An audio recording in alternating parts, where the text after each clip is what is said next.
नमस्कार मित्रांनो, कलपुरुष यूट्यूब चॅनलवरती तुमचं स्वागत आहे।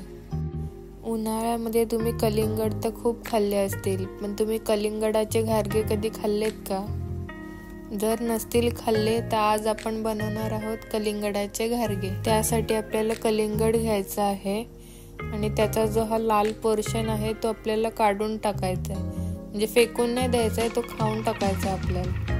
त्यानंतर जो व्हाईट पोर्शन राहील तो आपल्याला रेसिपीमध्ये वापरायचा आहे।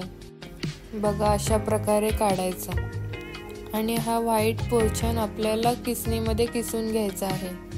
चला तर मग मी हे आता किसून घेते।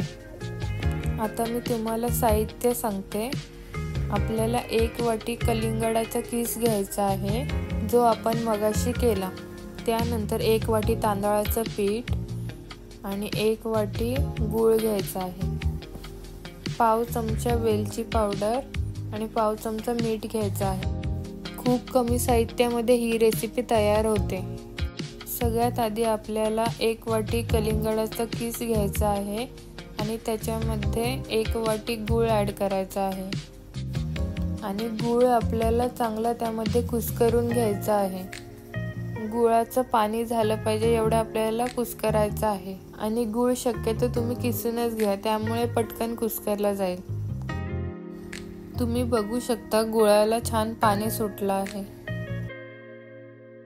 आता यामध्ये आपल्याला पाव चमचा वेलची ॲड करायची आहे आणि चिमूटभर मीठ ॲड करायचं आहे। आता त्यामध्ये 1 वाटी तांदळाचं पीठ ॲड करायचं आहे आणि तांदळाचं पीठ तुम्ही लागत घ्या। जेवढं त्या पाण्यामध्ये ॲब्झॉर्ब होईल तेवढंच पीठ घ्या आणि चांगलं मिक्स करून घ्या। आपला हा गोळा चांगला मळून झाला आहे। आता गॅसवरती तेल तापत ठेवा।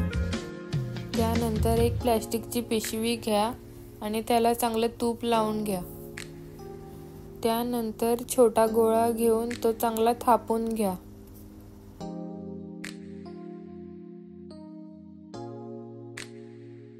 थापताना हाताला तूप लावायला विसरू नका, त्यामुळे पीठ हाताला चिटकत नाही। आता आपल्याला हे तापलेल्या तेलामध्ये सोडायचं आहे। अशा प्रकारे आपल्याला हे गोल्डन ब्राउन होईपर्यंत तळून घ्यायचं आहे।